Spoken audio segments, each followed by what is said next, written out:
You know that feeling when your life is a puzzle and you're holding the last piece, but it just won't fit? That was me last Tuesday, sitting on my kitchen floor, crying over a bag of shredded cheese I'd dropped. The cheese wasn't the problem. The problem was that I was 32, and every single one of my friends was married, pregnant, or on some fancy couple's vacation, and I was on a linoleum floor with cheddar. I couldn't understand it. I'd prayed. I'd tried the apps. I even let my aunt set me up with her chiropractor, a nice man who talked about spinal alignment for 45 minutes.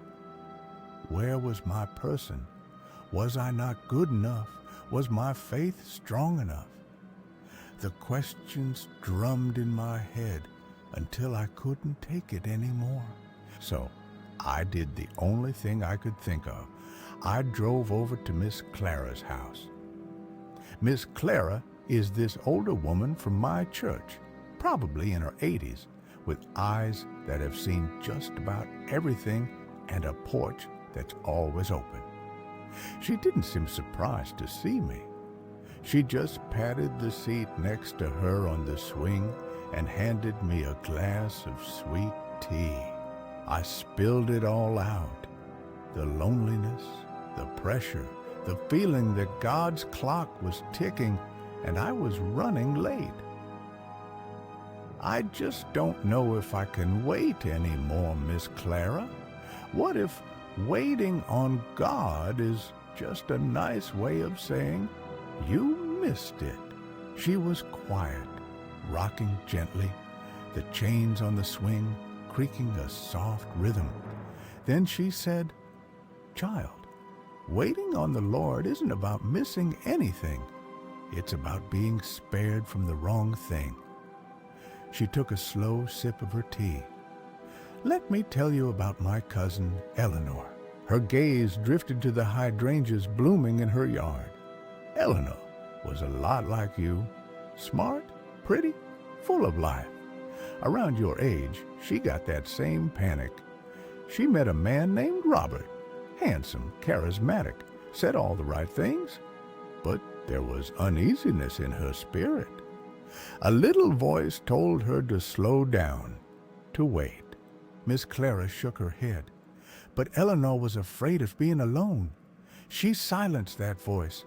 She prayed for a sign to go forward, not for guidance. She convinced herself that doubts were just fear and that she needed to step out on faith.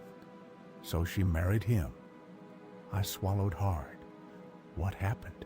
What happened was that Robert's charm was a mask, Miss Clara said, her voice soft but firm. He was controlling, isolated her from her family. The charisma turned into criticism.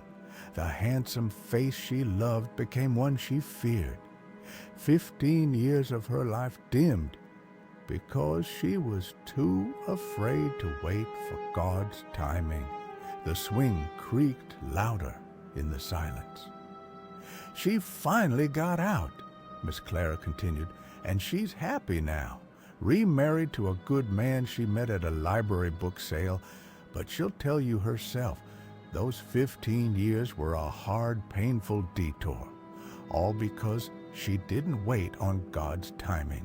She turned and looked at me, eyes kind but piercing. God's timing isn't about withholding something. It's about preparation. It's protection from what you think you want now so you can have what you truly need later. Maybe He's protecting that future man from his own messes too. Waiting is grace, honey, even when it feels like punishment. I looked down at my hands. The frantic feeling loosened a little. My situation hadn't changed. I was still single. But Eleanor's story reframed everything. Waiting wasn't a queue I was stuck in. It was a shelter. I didn't leave with a phone number for a soulmate. I left with something better. Perspective. True love isn't just about finding the right person. It's about becoming the right person and trusting God's timing even when it's hard. If you're waiting too, remember this: don't rush, don't settle, and trust His timing.